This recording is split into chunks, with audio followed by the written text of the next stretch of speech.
Bueno, buenas tardes. Mi nombre es Edgardo Becker.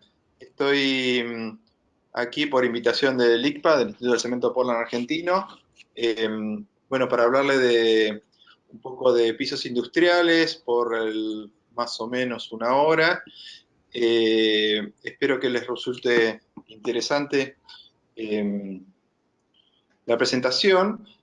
Por supuesto que imagínense que un tema tan amplio difícilmente lo podamos desarrollar en una hora, así que lo que voy a tratar de mostrarles es un pantallazo de la tecnología y bueno, después seguramente en algunos otros ciclos, si es que les interesa profundizar, podríamos hacerlo.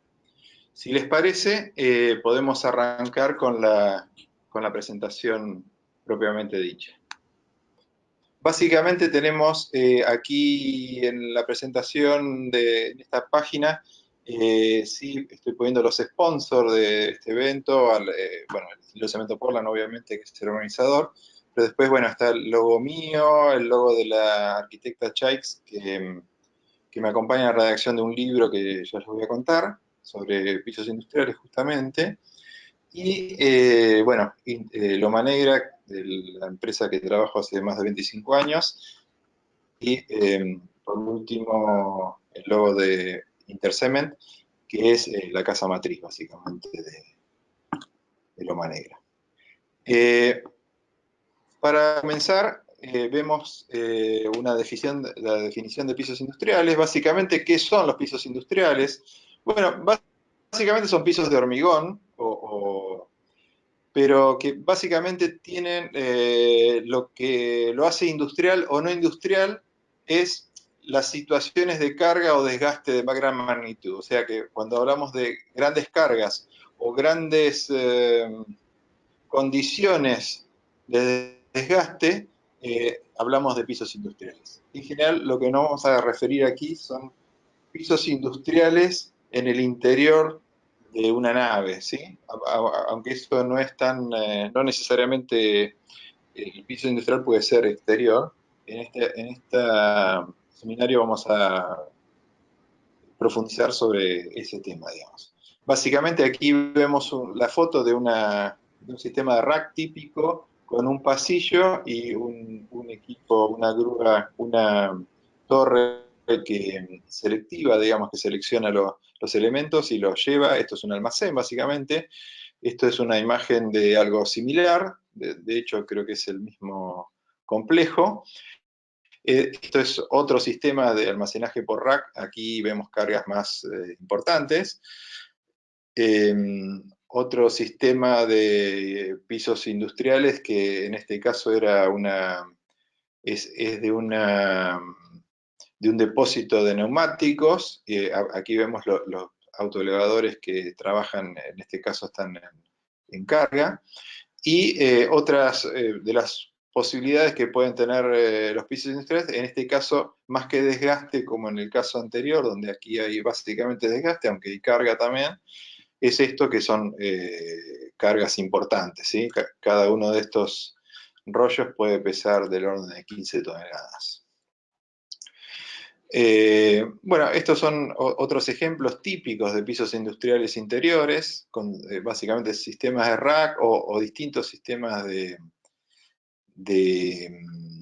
almacenamiento. También puede haber cargas, digamos, del tipo a granel, ¿no? O sea, sin una ubicación demasiado fija.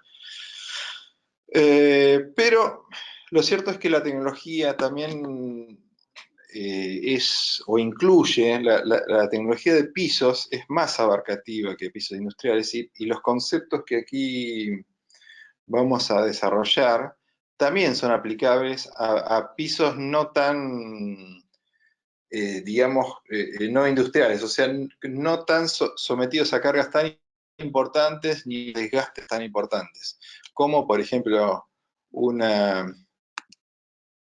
a ir como puede ser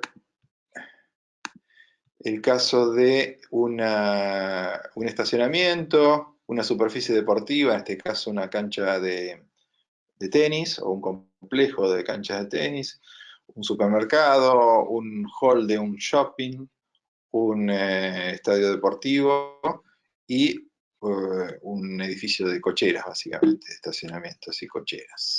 Bueno, otros usos de la misma tecnología, que por ejemplo es el hall del aeropuerto de Ezeiza, o puede ser una estación de subte o de trenes, o el patio de un colegio, que son posibilidades donde la tecnología es la misma, básicamente. Lo diferente es, bueno, los esfuerzos son menores, así que posiblemente hablemos de espesores de losa un poco más delgados, o condiciones de desgaste mucho más benévolas, digamos. Entonces hay otras condiciones de los materiales, pero digamos las cosas que le pasan a esa estructura, que es como es un pavimento, son básicamente las mismas, ¿eh? O sea, los conceptos sirven independientemente de la magnitud de las cargas o de los desgastes.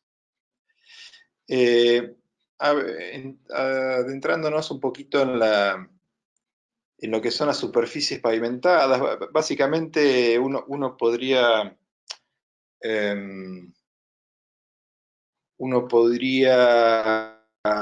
decir que las superficies pavimentadas pueden ser flexibles o rígidas, y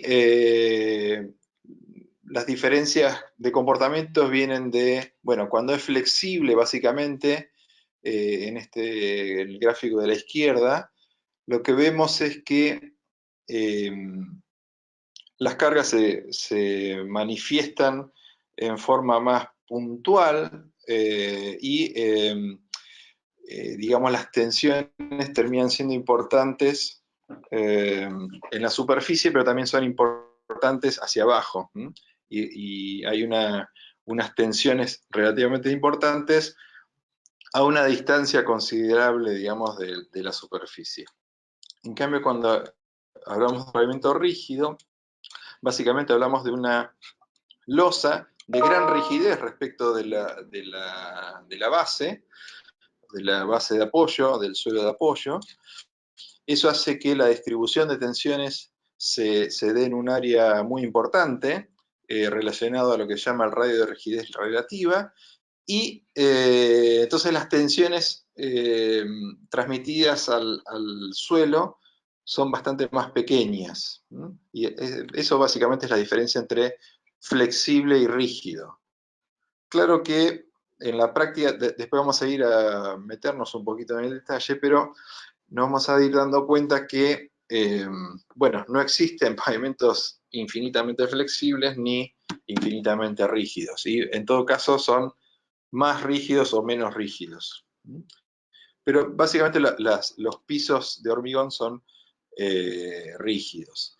Y si vamos a un detalle de cómo se distribuyen los esfuerzos, básicamente uno puede asumir que una carga puntual, como en este caso aplicada por una rueda, pero puede ser de una pata o cualquier tipo de carga puntual, o sea, cuando hablo de pata de rack, por ejemplo, bueno, se distribuye en un radio considerable que es aproximadamente un radio de un círculo de radio aproximadamente 3 veces la rigidez relativa.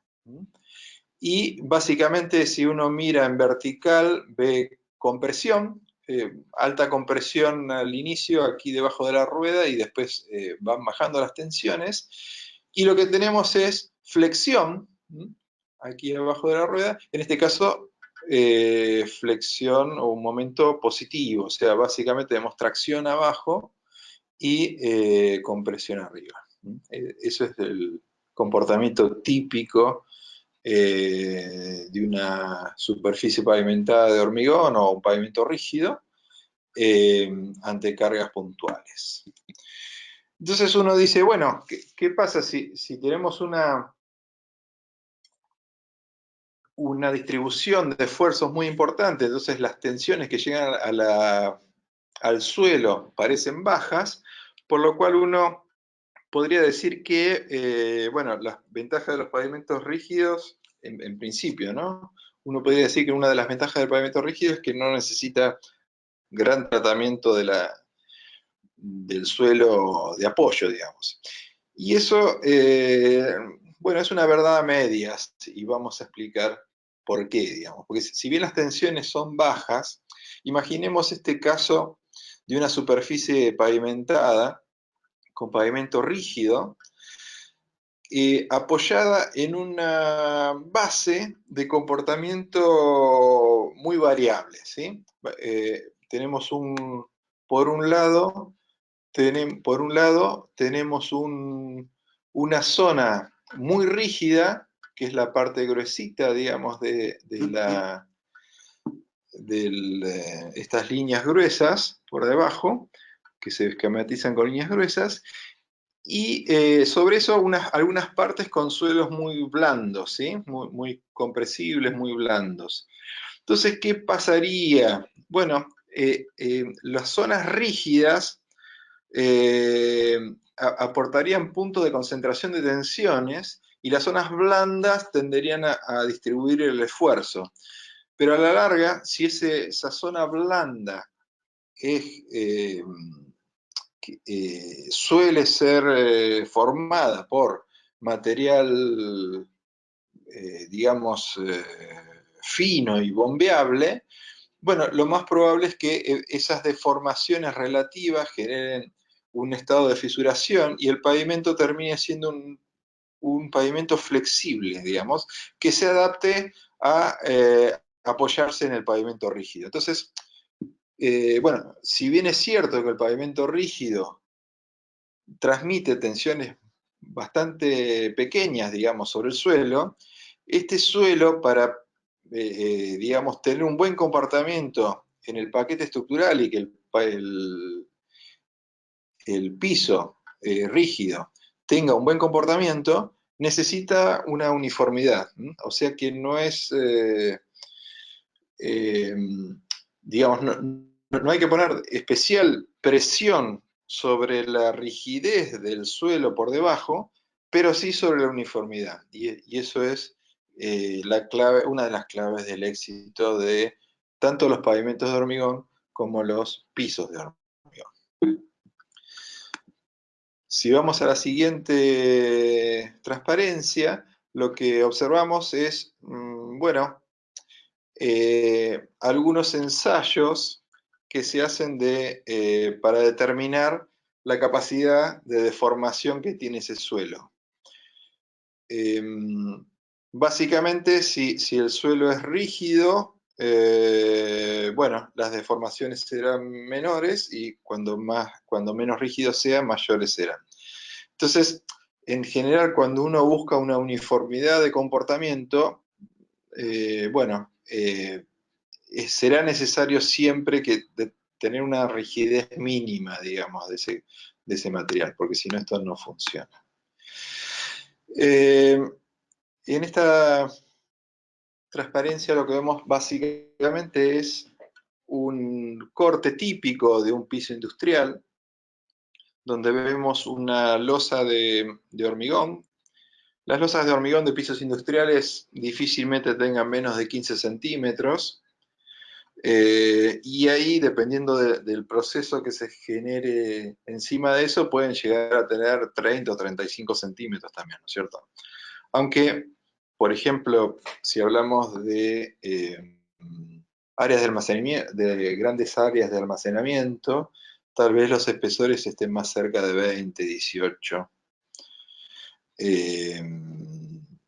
Pero bueno, en cualquier caso, digamos, el paquete estructural responderá a las cargas que pasen por encima y las características del suelo que tenemos por debajo. En todos los casos, la losa de hormigón suele tener un tratamiento superficial que se lo suele hacer en fresco a través de un endurecedor de superficie.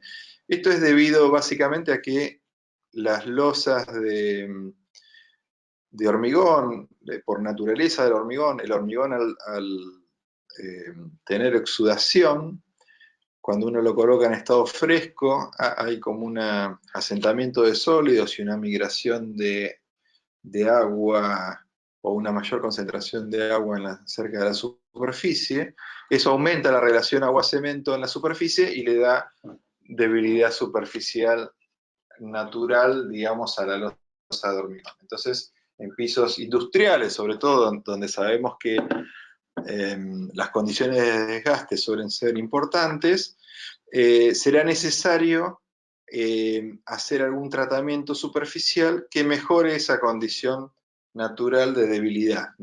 Uno de los métodos típicos es colocar lo que llaman un endurecedor en polvo, en estado fresco, que a último vamos a ver un video cómo eso se hace en la práctica, y se le pone ese endurecedor, ese polvo, digamos, es básicamente una mezcla de cemento Portland, una arena de cuarzo o una arena dura, de granometría adecuada, en función de la dosis, etcétera, que lo que hace es aprovechar esa agua de exudación para, digamos, lubricar las partículas de cemento, y con eso bajamos la relación agua-cemento en la superficie, y a través de esa baja de relación agua-cemento se logra mayor resistencia.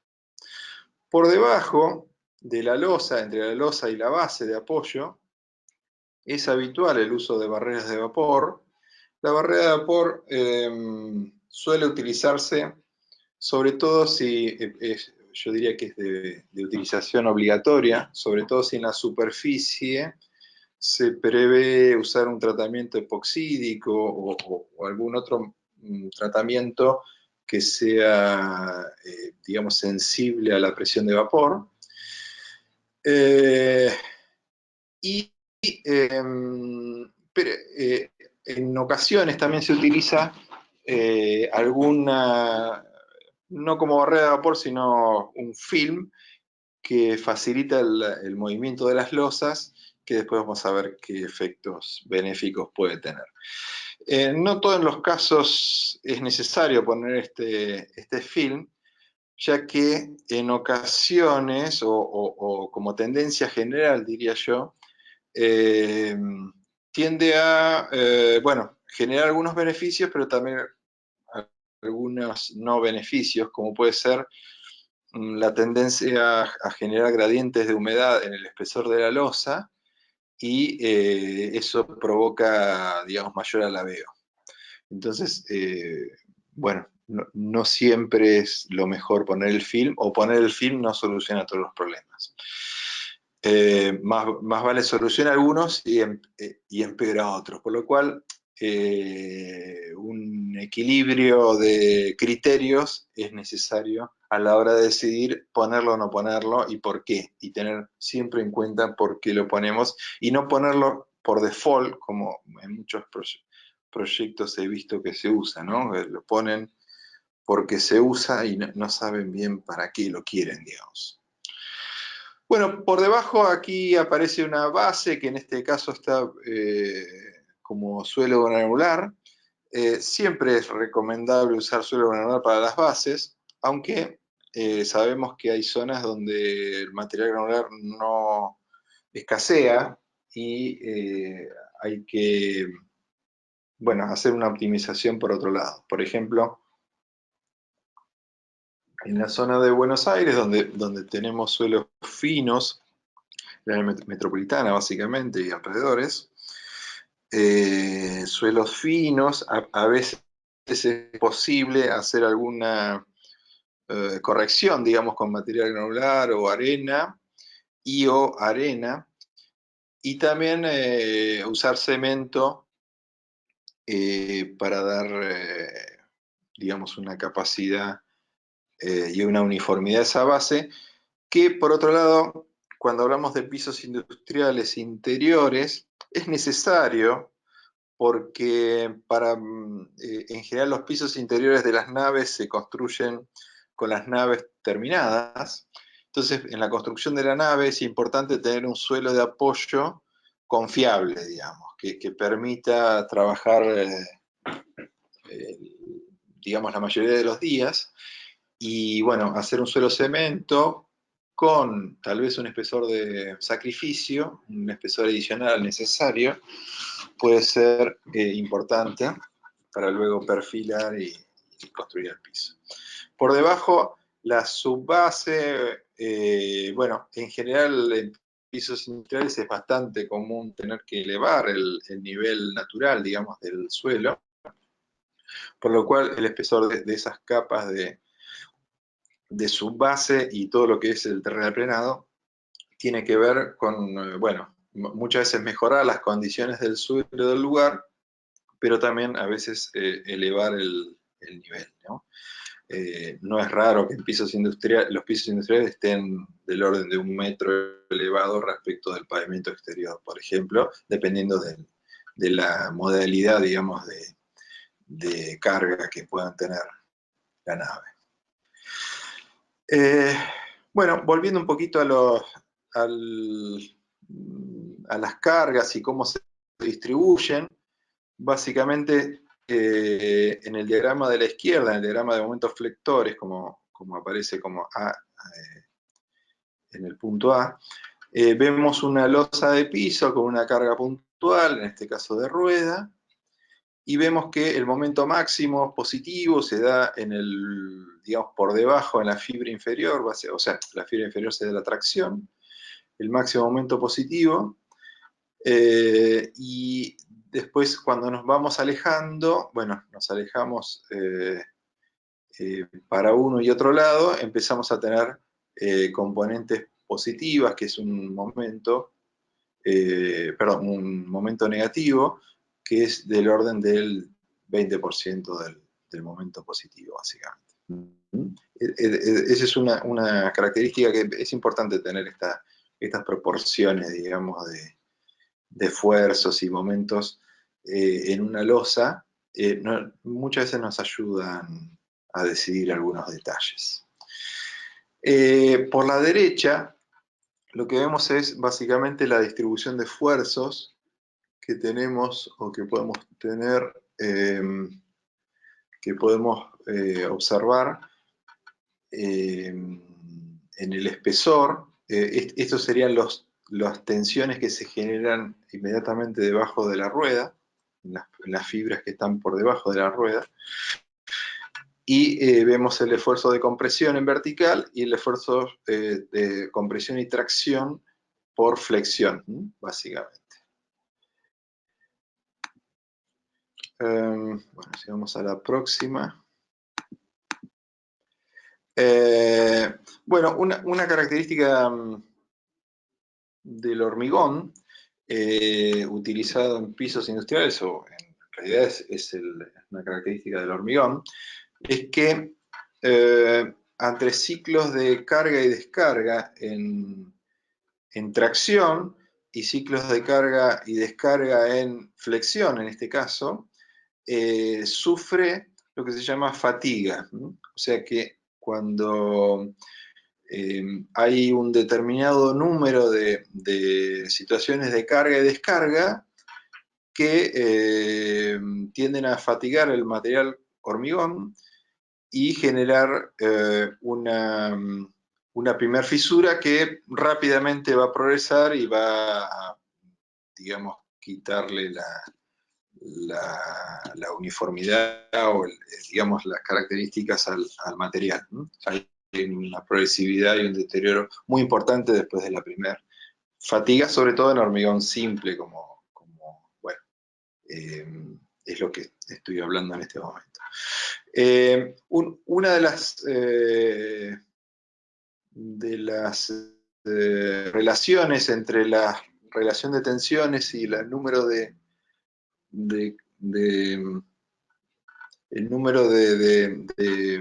ciclos, digamos, de repeticiones que generan la falla, puede ser esta propuesta por Packard desde hace un montón de años, que básicamente tiene un par de ecuaciones, pero uno podría decir que básicamente si las tensiones, la tensión de trabajo sobre la tensión de rotura del material se mantiene por debajo del 45%,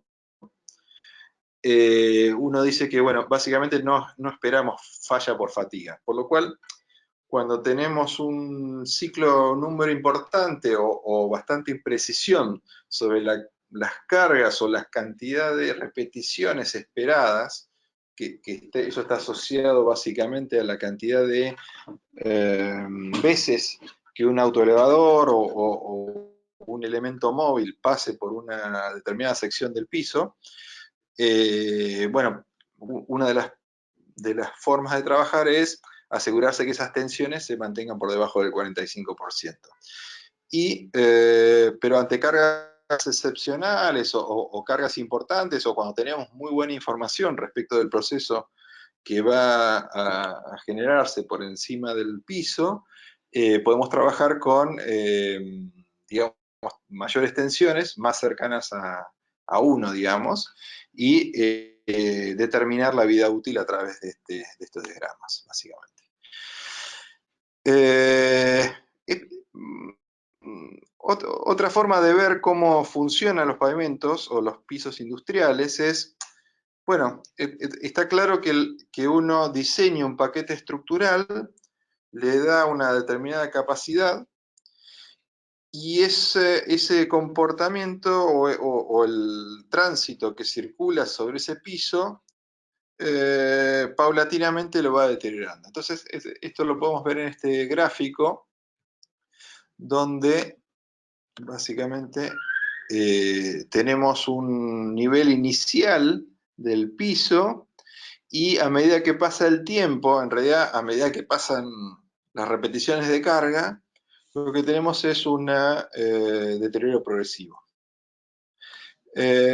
Si nosotros analizamos el piso, se supone que cuando lo construimos, y lo construimos en forma más o menos adecuada, vamos a tener una calidad excelente al inicio, y después, cuando pasa el tiempo y los ciclos de carga, tenemos un cierto deterioro.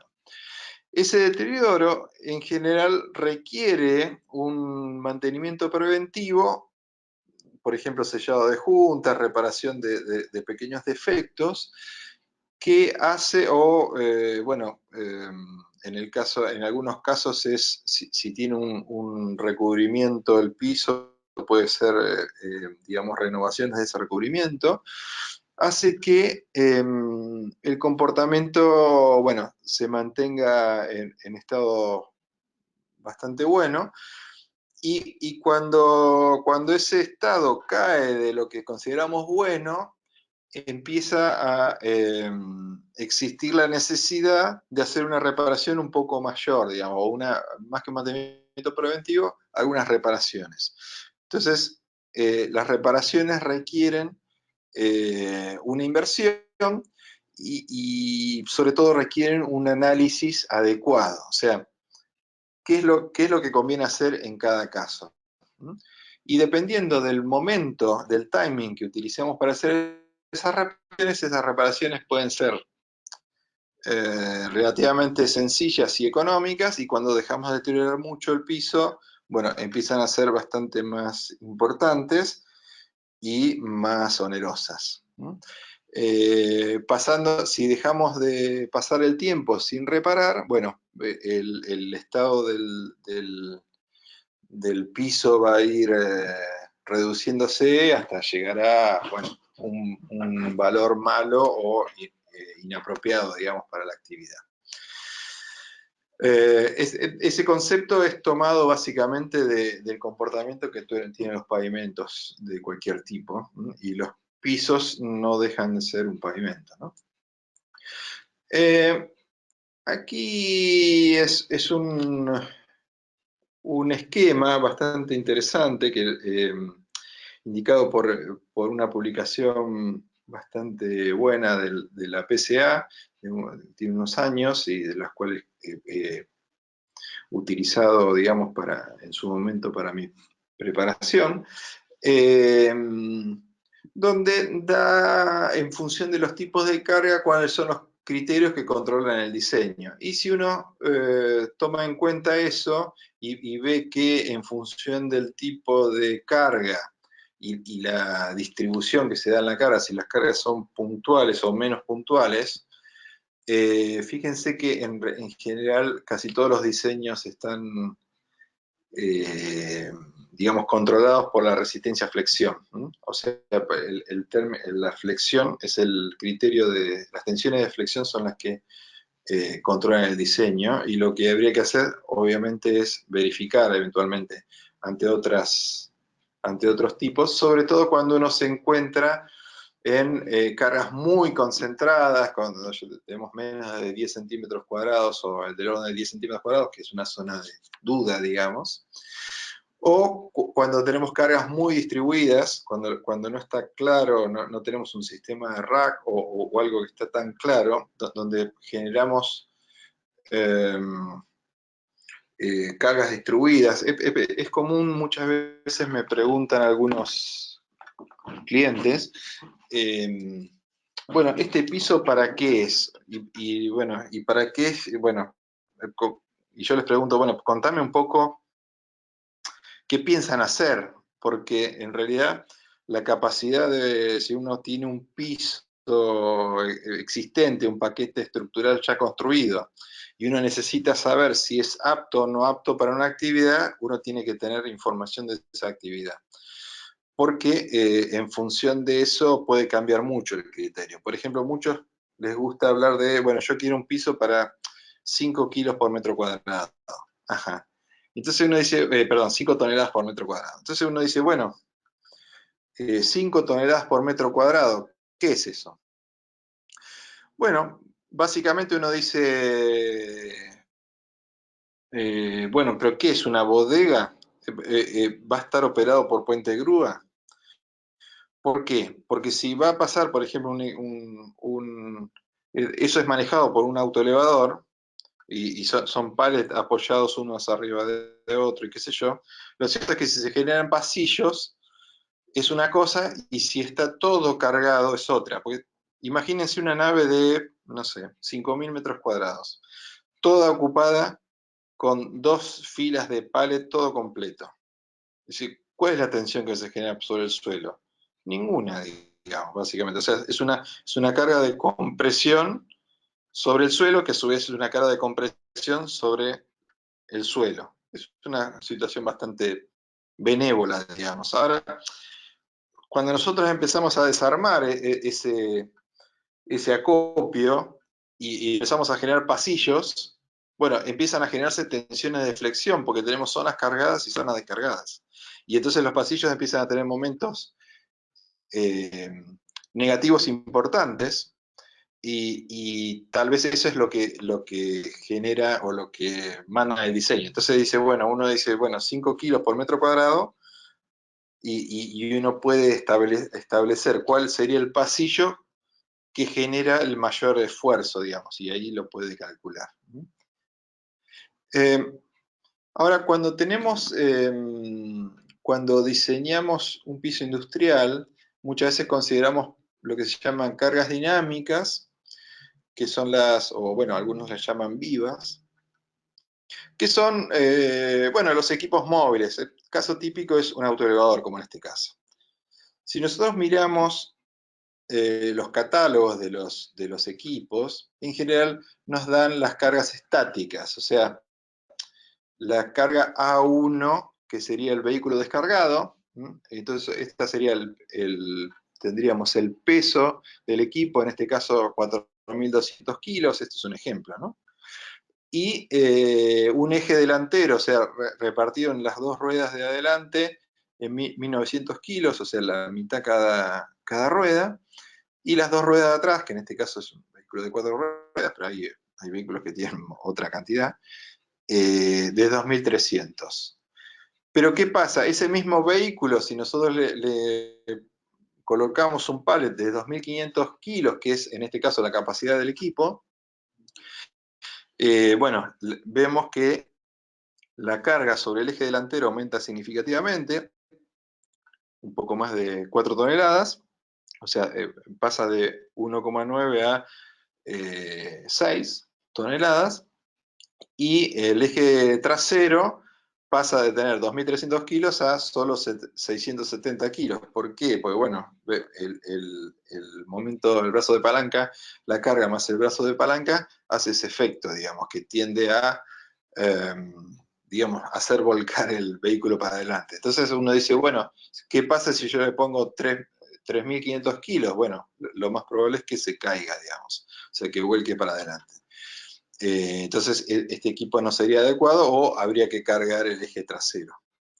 En general, bueno, la situación de los equipos pueden estar descargados, puede estar cargado a capacidad. Lo de cargado a capacidad es una situación límite difícil de que se dé en la práctica, pero hay una columna, digamos, A3 o un dibujito A3 que es un vehículo que está diseñado para llevar hasta 2.500 kilos, que lleve 1.000, digamos, un par de 1.000 o un par de 2.000.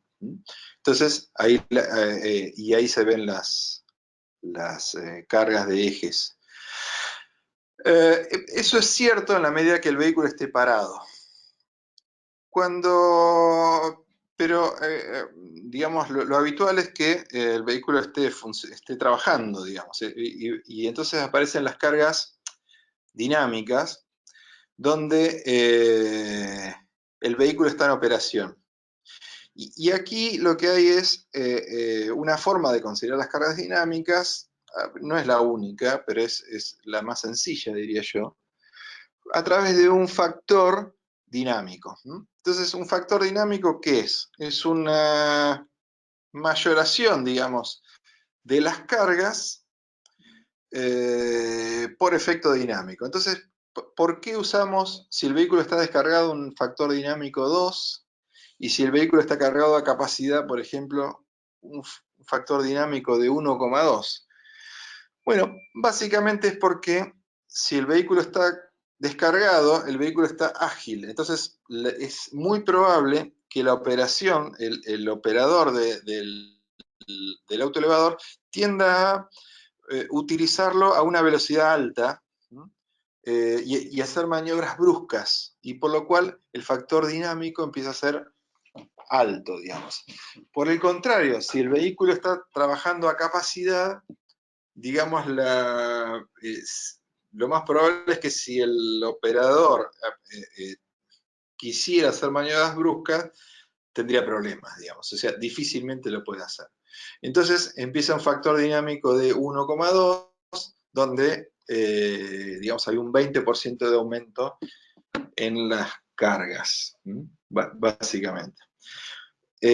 Lo que hay que tener en cuenta aquí es que en realidad en este dibujito está como mayorado todo, lo cual no es del todo cierto, digamos, ¿no? Entonces vamos a suponer que el vehículo va con una carga de 2.500 kilos, avanza y frena de golpe. Si frena de golpe, hay dos aspectos. O hay una componente horizontal, que no está dibujada acá, porque en principio no genera grandes problemas de momentos flectores o que hagan al diseño estructural, digamos, del piso, aunque sí hacen al diseño de las condiciones de desgaste, ¿no? Algunas condiciones de borde, literalmente de borde del piso, o sea, cerca de la periferia, digamos, de la nave. Entonces, lo que tenemos es un aumento de la carga adelante, eso genera un aumento de la carga sobre el eje delantero, y lo que generaría es una reducción de la carga trasera, o sea que el vehículo tendería a que la componente donde dice 804 kilos sea cercana a 0, digamos. ¿Y por qué cercana a 0? Bueno, porque estamos hablando que el vehículo está estabilizado, o sea que tiene que ser mayor a 0, porque si no, esas componentes, el vehículo cae, digamos. Bueno, y la situación más habitual sería trabajar con una carga intermedia entre, digamos, bastante menor a la capacidad del vehículo, para que el vehículo trabaje relativamente ágil, y ahí tomamos un coeficiente de 1,6. 1,5, 1,4, bueno, dependerá un poco de cuán cerca o lejos estemos de los extremos, ¿sí? Básicamente. Esto también puede ser, este concepto también se utiliza para pisos industriales, en este caso sería el piso de un área de contenedores, de un puerto, por ejemplo, donde hay equipos de todo tipo. El que está arriba, digamos, las grúas estas básicamente tienen trayectorias predefinidas, y lo que uno puede hacer es, en lugar de diseñar el piso para soportar los contenedores, y las huellas, digamos, que ya están predefinidas, diseñarlas para la carga de las grúas. Lo otro es el equipo Reach Stacker, que es, digamos, es un equipo que es una grúa portacontenedores, que genera, bueno, tiene trayectorias aleatorias, o sea, es igual que similarmente a lo que ocurre con un autoelevador, que donde tiene lugar puede pasar, digamos, básicamente. Y ahí las trayectorias no son tan definidas, y eso hace de la necesidad de diseñar todo el piso, toda la losa para esas cargas, que en el caso de los Reach Stackers son especialmente importantes, ya que los ejes delanteros, en la peor condición, cuando lleva la carga de contenedor a capacidad, bueno, puede estar en las 100 toneladas, 70 toneladas, hasta 110 toneladas, de acuerdo a, digamos, la maniobra que esté realizando. Entonces son espesores de esos pisos, esos pavimentos de esas zonas pueden tener 40, 35 a 50 centímetros de espesor, digamos, dependiendo de un montón de cosas, pero lo que quiero decir es que son espesores especialmente importantes. Volviendo a los pisos industriales dentro de unas naves, en el área de almacenamiento es bastante habitual diseñar para los racks, ¿no? Sistemas de racks. Acá vemos dos sistemas de racks a la izquierda, con un pasillo donde se mueven los equipos autoelevadores, y donde el operario selecciona, digamos, los pallets o la mercadería que va a poner o sacar de los racks. Y en principio, cuando están solo la carga de racks y los racks están todos cargados, tenemos un diagrama de momentos flexores o flectores, digamos, como se ve en el esquema, que son con el rayado rojo, digamos. Si este sistema, al pasar un autoelevador que tiene su propio diagrama de momentos generado por las cargas, que por ejemplo en el dibujo de la derecha se ve con un diagrama con una línea fina azul, y al pasar por digamos, la rueda del eje delantero, que es el más cargado, cerca de una pata de rack o un parante de rack, vemos que hay un pequeño aumento del momento flector en esa zona. Pero como vemos, si el sistema es con racks selectivos dobles, como en este caso, el diseño del piso tiene que responder a la carga de las patas interiores del sistema, que como vemos es un momento flexor bastante mayor que el del pasillo, por lo cual la condición de diseño está asociada a esa condición de carga. Si en lugar de rack dobles tuviésemos un sistema de rack simples u otro sistema donde no se da esta situación, bueno, ese delta MF, digamos, ese aumento del momento flexor debido a la carga combinada, puede llegar a ser la de diseño, digamos. Un ejemplo de cómo funciona esto, si nos concentramos en la línea azul, que parece una especie de electrocardio, digamos, lo que vemos es básicamente los puntos altos y bajos tienen que ver, el punto bajo tiene que ver con la condición de equilibrio, y los puntos altos tienen que ver con el paso en una sección del eje delantero, que es el de mayor carga, y el de atrás es el eje trasero. Si tomamos solo la condición de paso de un autoelevador, veremos la línea azul horizontal sería la de 0, digamos. Si nosotros vemos la condición anterior, o sea, tenemos un pasillo con una pata de rack, con una determinada tensión generada por el momento flector de la pata de rack, tenemos la tensión debido a la pata de rack, que aparece ahí, que es lo que eleva esto. Y en cualquier caso lo que tenemos que ver es que la tensión admisible de nuestro paquete estructural o la tensión que nosotros querramos hacer trabajar el piso, teniendo en cuenta condiciones de fatiga, etcétera, tiene que estar, digamos, por arriba, la condición admisible tiene que estar por encima de esto, digamos, si no, no verifica el paquete y hay que recalcularlo, digamos. ¿Sí? Bueno, ahora vamos a salir un poquito de tensiones debido a carga y nos vamos a ir a tensiones y deformaciones, que es una de las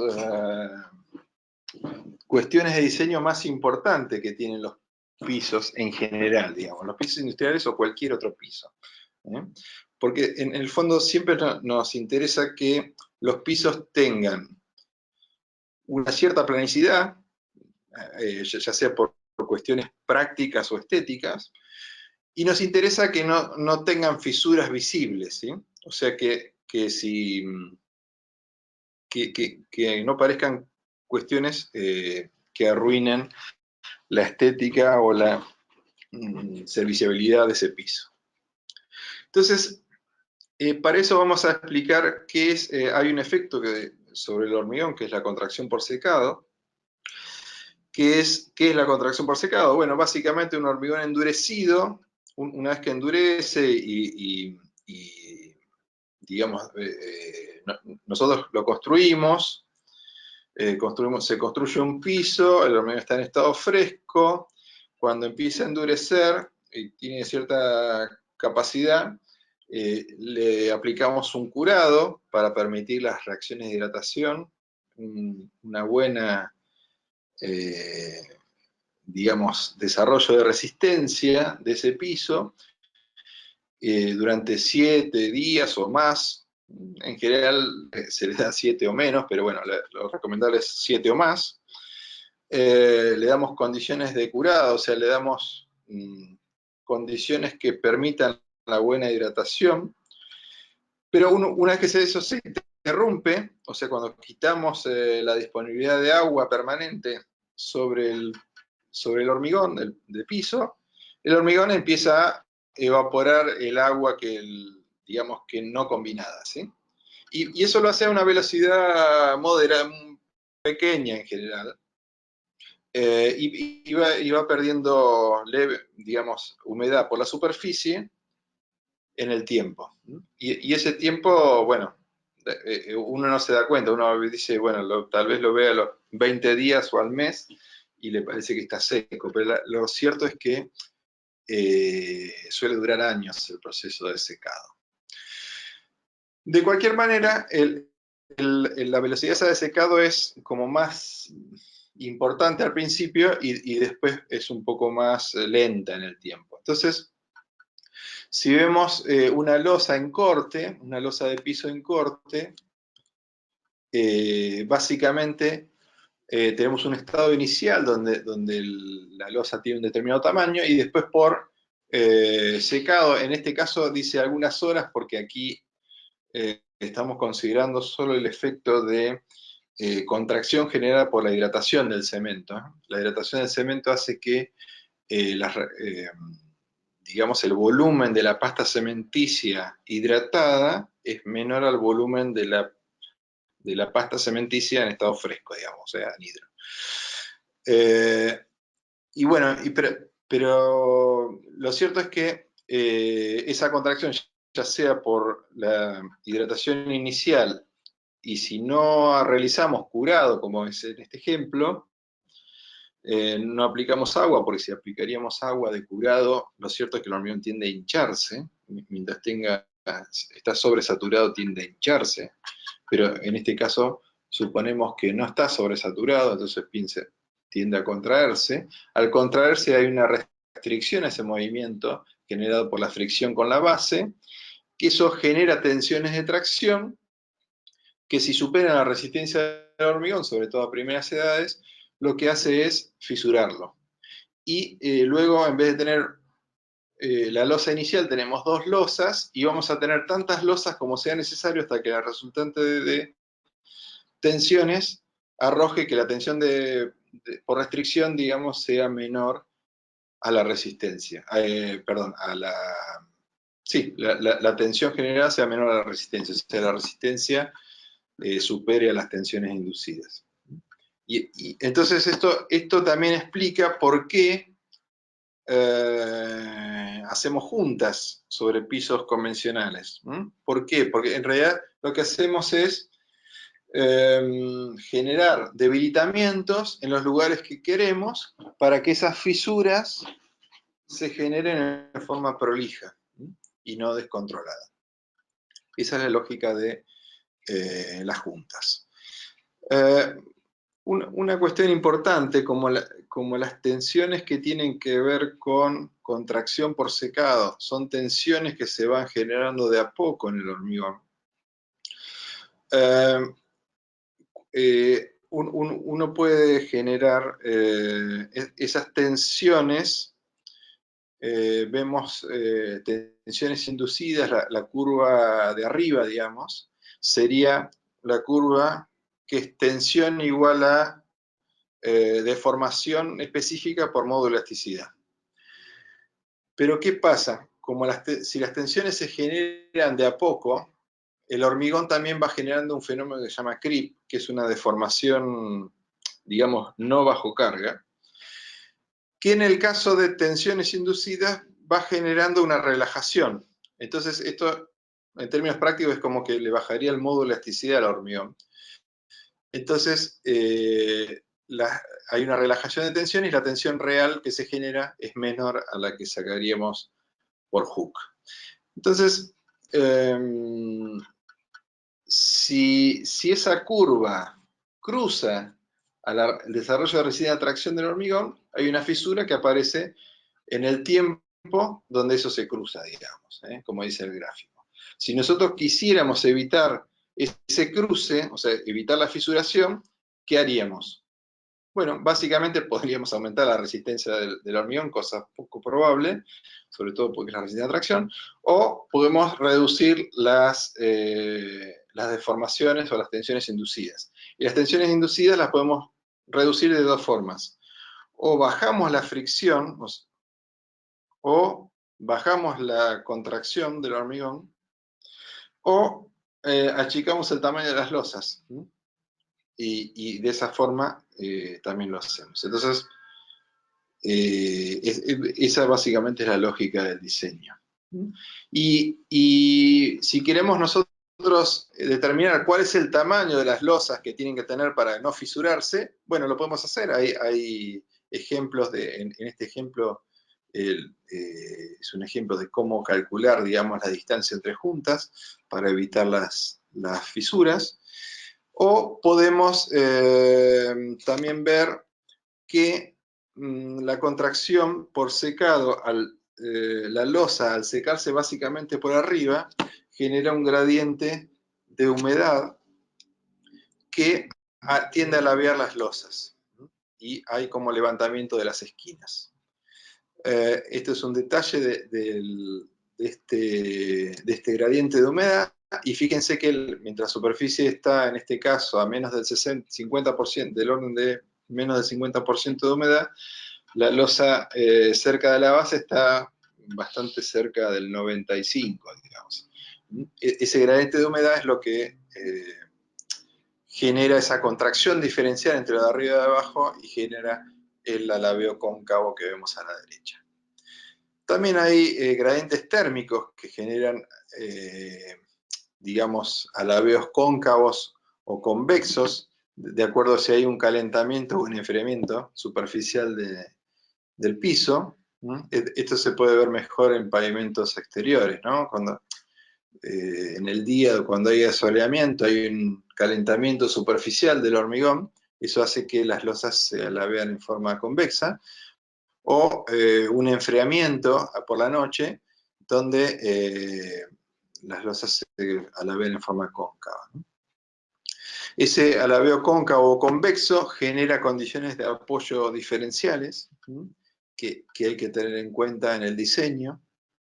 También hay algunas cuestiones de diseño que hacen estas cosas. Por ejemplo, si su base está saturada o tenemos un nylon que no permite perder humedad por debajo, lo que vamos a encontrar es algo parecido a la curva roja. Y si tenemos una base granular no saturada, va a permitir perder algo de humedad por debajo, por lo cual la relación de humedades entre la superficie y el fondo empieza a ser menor, entonces el alabeo también lo será. Entonces, volviendo a la explicación del nylon, si nosotros no ponemos nylon, seguro vamos a tener menos alabeo, independientemente de otros fenómenos, ¿no? Bueno, una noción de la importancia del alabeo sobre la deformación del piso a largo y mediano plazo puede ser, en este caso se trata de pavimentos exteriores, el IRI es una medición de regularidad superficial, básicamente, y lo que vemos en rojos sería la medición real, y en blanco los globos blancos, los agujeros blancos, los globos blancos, serían una corrección de esa humedad, de esa medición real, quitando el efecto de alabeo constructivo o el alabeo por diferencial de humedad. Y fíjense que, digamos, la regularidad es mucho más confiable, digamos, cuando tenemos poco gradiente de humedad, digamos, entre la superficie y la de abajo.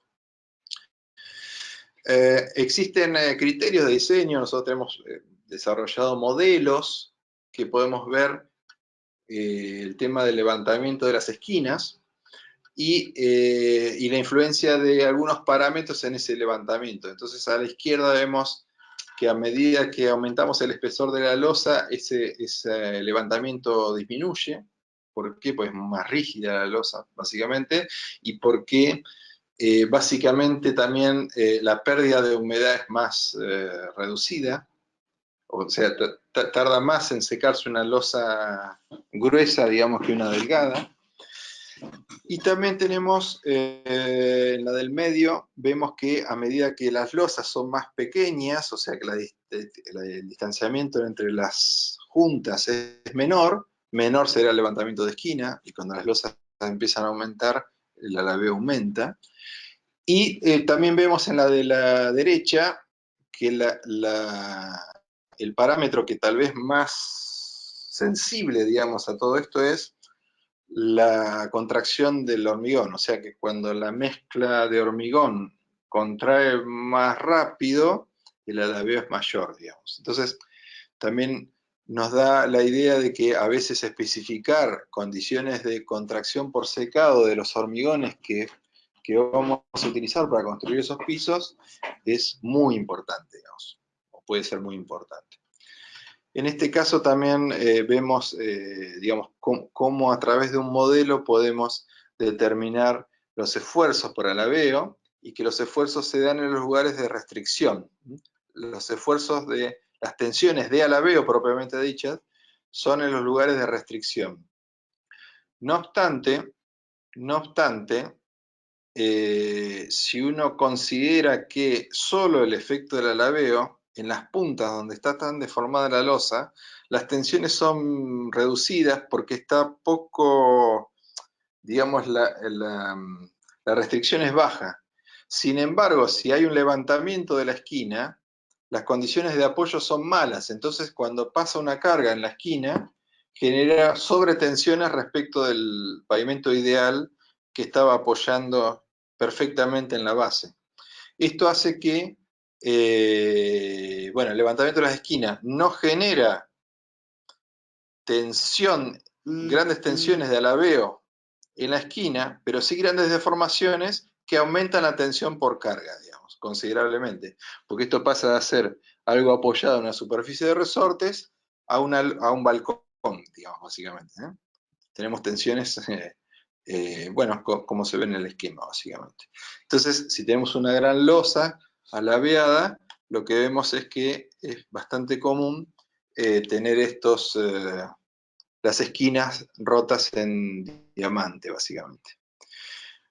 Bueno, entonces, ya llegando sobre las conclusiones, vemos que los pisos, volvemos a que, bueno, uno los construye y después se van deteriorando. Esto hay que tenerlo en cuenta en el diseño cuando uno define cuántos años queremos tener un pavimento o un piso en buenas condiciones.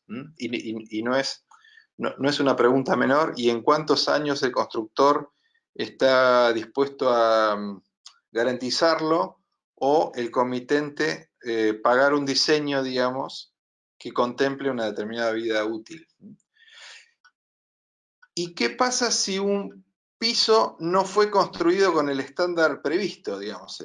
Si lo construimos con un determinado estándar o lo diseñamos con una curva de deterioro como la roja, pero se construye con un estándar menor y tiene un desempeño bastante más pobre como el negro, lo que tenemos básicamente es una reducción del periodo del pavimento en buen estado.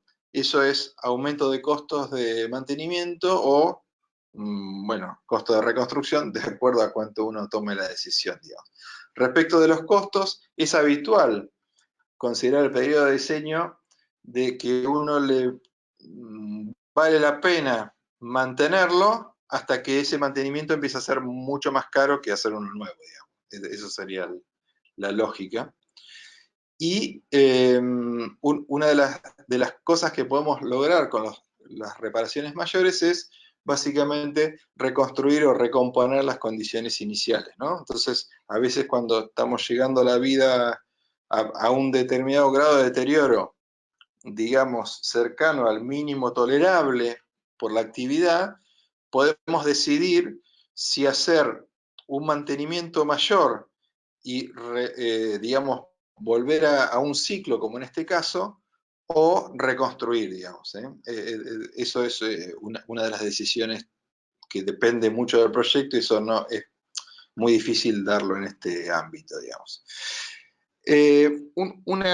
Una cuestión de que sí que contribuye muchísimo al deterioro, los pisos industriales suelen tener deterioros por deterioro de las juntas, básicamente. O sea, las juntas son las que más se rompen, las que requieren mantenimiento. Esto básicamente es generado por la utilización de ruedas macizas cada vez más duras, digamos, ¿sí?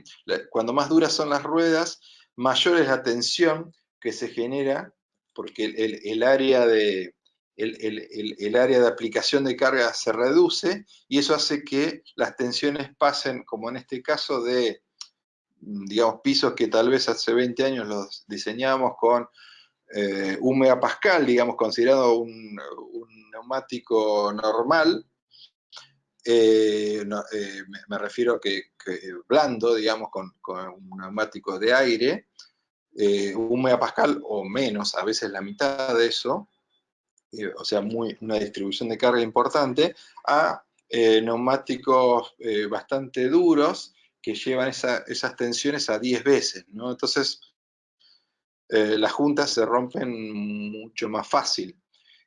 Las juntas que más se deterioran son las juntas constructivas, y por eso en los últimos años empezaron a utilizarse protecciones para esas juntas constructivas. En este caso es un diseño de Permaband, es una posibilidad de las que existen en el mercado, sobre todo en el mercado internacional, que es básicamente es un encofrado perdido con un enchapado, un acorazado, ¿no? Unos perfiles que hacen que las tensiones que se generan ahí, digamos, sean soportadas por un material superficialmente mucho más fuerte, apoyada en el hormigón. Este es otro diseño, un perfil más importante. Si no tenemos los Permaban o uno de esos sistemas industrializados, existen alternativas para fabricar en taller. Esta es una de una junta autosellable de diseño propio. Esta es otra con una no autosellable, digamos, más económica. Esto es un sistema intermedio. Bueno, otra decisión cuando hacemos las juntas son los tamaños de las losas. Las losas tendrían que ser tendiendo a ser cuadradas. Si las losas empiezan a no ser cuadradas, hay una gran diferencia entre la contracción y el alabeo en una y otra dirección que genera estas fisuras. Entonces, en general, conviene que las losas sean idealmente cuadradas y generalmente conviene no irse de 1,25 entre el máximo, el del lado mayor y el menor. Otra condición importante es el tema del tipo de construcción. Las terminadoras Laser Screed nos permiten construir 1.000, 1.500 metros diarios en losas más o menos cuadradas y nos permiten construir de esta forma, como están las tres imágenes de arriba. Si construimos tradicionalmente en fajas, que hagamos esos 1.000 metros, los tenemos que hacer en fajas, por lo cual las deformaciones son mayores. Y fíjense que en el caso que nos olvidemos de hacer las juntas, quedarían las superficies así, pero si construimos adecuadamente y lo hacemos con las juntas, fíjense que entre estado inicial y final, si construimos con Laser Screed o Laser Screed y la construcción tradicional, bueno, hay una diferencia importante, digamos, en los alabeos. Lo de la izquierda es mucho más amigable, que queda mucho mejor. Y ni hablar si construimos con las Laser Screed sin juntas, ¿no? Donde el piso queda mucho mejor. Alternativas de diseño de juntas para una superficie, una nave de 8.640 metros cuadrados. Y fíjense que, bueno, la impresionante diferencia en la cantidad de juntas en un caso y otro, entendiendo que los problemas mayores vienen por deterioro de las juntas. Obviamente, cuando nos vamos a soluciones con menos juntas, la vida útil del pavimento, del piso, aumentará, digamos. La importancia de la transferencia de carga entre juntas, eso hace que las deformaciones y las tensiones, bueno, las deformaciones sean compatibles y las tensiones se reduzcan. Eso también ayuda al no deterioro de las juntas. Cuando queremos diseñar optimizando juntas, bueno, tenemos alternativas. Hay que entender que la alternativa 3, que es la de menos juntas, digamos, de las tres alternativas, es, bueno, la que más va a durar, sin duda, pero también si vamos al requerimiento, vemos que es la más cara, digamos, de construir, ¿no? Porque tenemos mayor presión sobre la contracción por secado. Cuando menor contracción por secado, el costo unitario del hormigón aumenta. También tiene más dosis de fibra, etcétera, ¿no? O sea, son hormigones más caros, pero que en general suelen más que justificar su uso, digamos, ¿sí? Sobre todo en naves logísticas donde, repito, el deterioro por juntas es muy importante.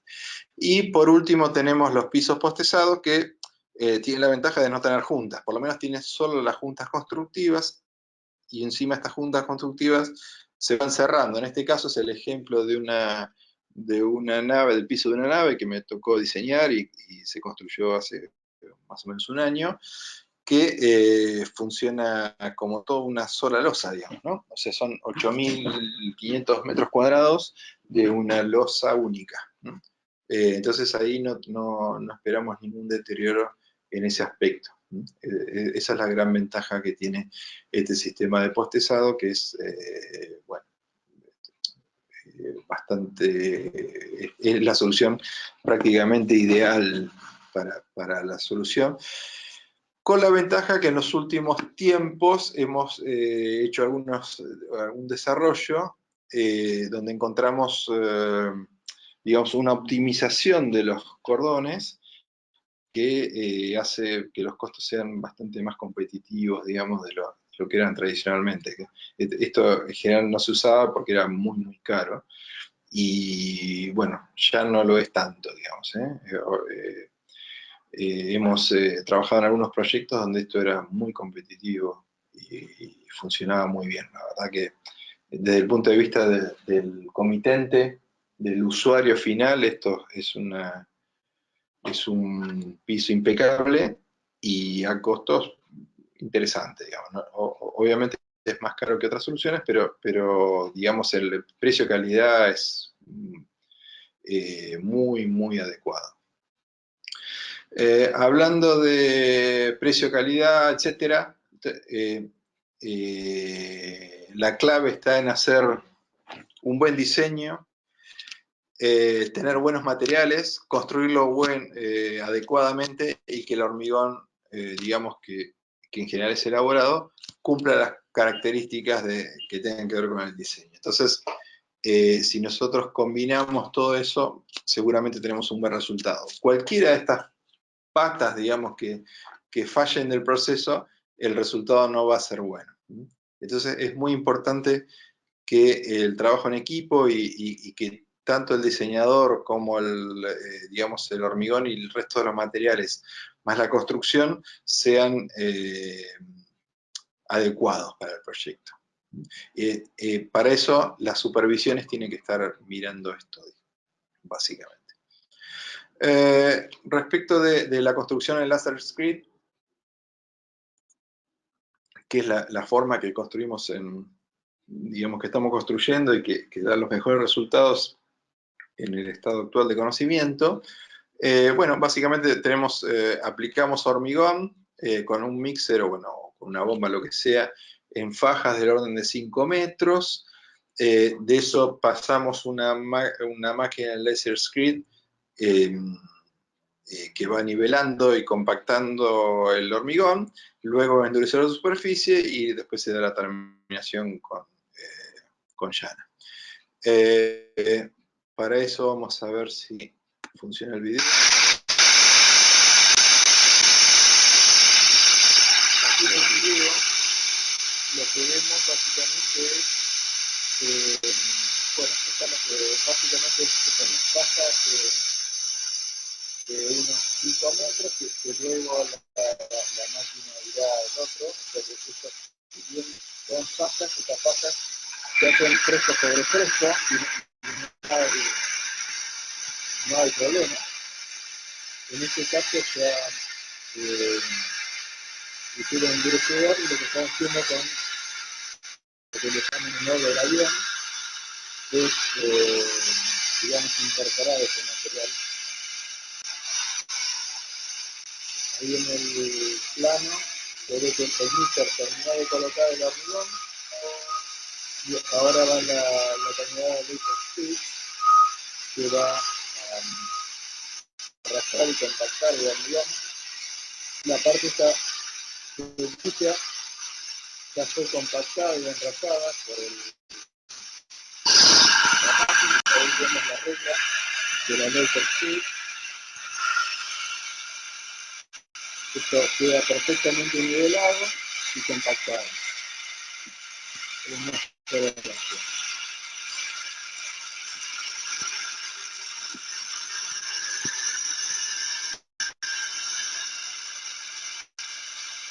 En este caso, lo que sería aquí es el borde constructivo, o sea, esta es la primera fase.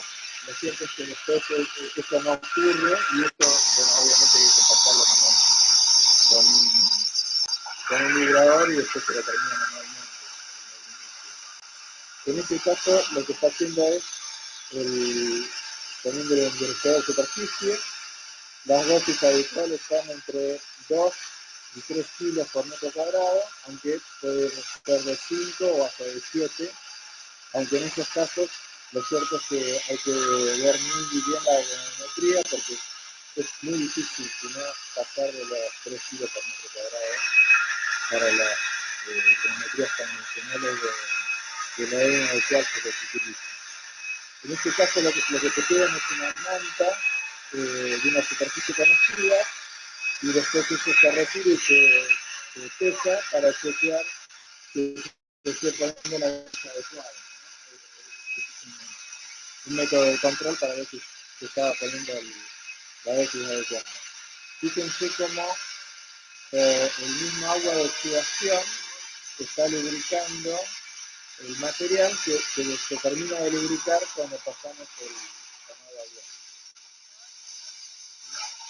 Luego eso se pasa a un plato, que son las sesionadoras mecánicas con una placa, con un plato, y después se cambia el plato por unas aspas, con unas llaves, y se van dando diferentes pasadas con distintos ángulos en función de la dureza del material, y con eso se termina.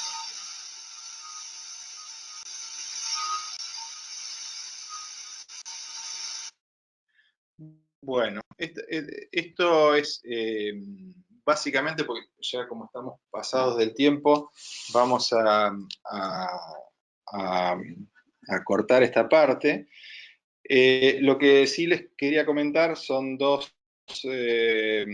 para terminar, dos detalles. Si ustedes quieren conocer más de esta tecnología, bueno, los invito hace 5 años que escribo mensualmente en esta revista Obra, que bueno, se consigue en los kioscos, pero también hay una suscripción por digital y se pueden ver todos los artículos. Hay 59 artículos publicados a la fecha.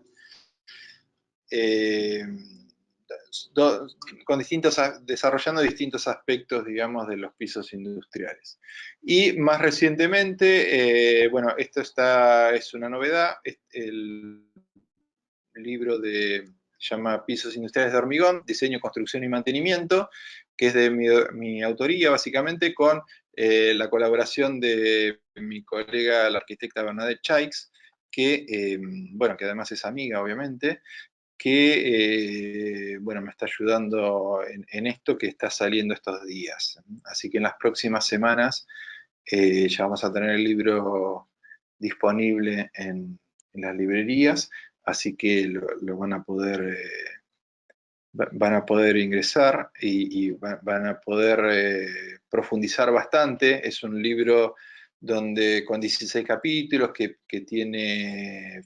que aborda la mayoría de los temas de diseño y mantenimiento, básicamente, aunque claro que hay un aspecto que tiene que ver con la construcción, aunque no, sinceramente no es el fuerte del libro, digamos. El fuerte del libro es básicamente diseño y mantenimiento. Y de nuevo, hay de construcción, pero no está, hay un solo capítulo de construcción, digamos. Está resumido, digamos, el estado del arte, pero no se profundiza, aunque sí en los otros aspectos. Este es el índice, básicamente, del libro. Así empieza. Y bueno, les quería agradecer. A ver si puedo entrar bueno, les quería agradecer. Si puedo ingresar si ustedes me pueden ver. Bueno, les quería agradecer la atención. Espero que les haya resultado de utilidad. Es muy difícil, realmente es muy difícil resumir un tema tan complejo como este en una charla de 40 minutos, de 1 hora y pocos minutos.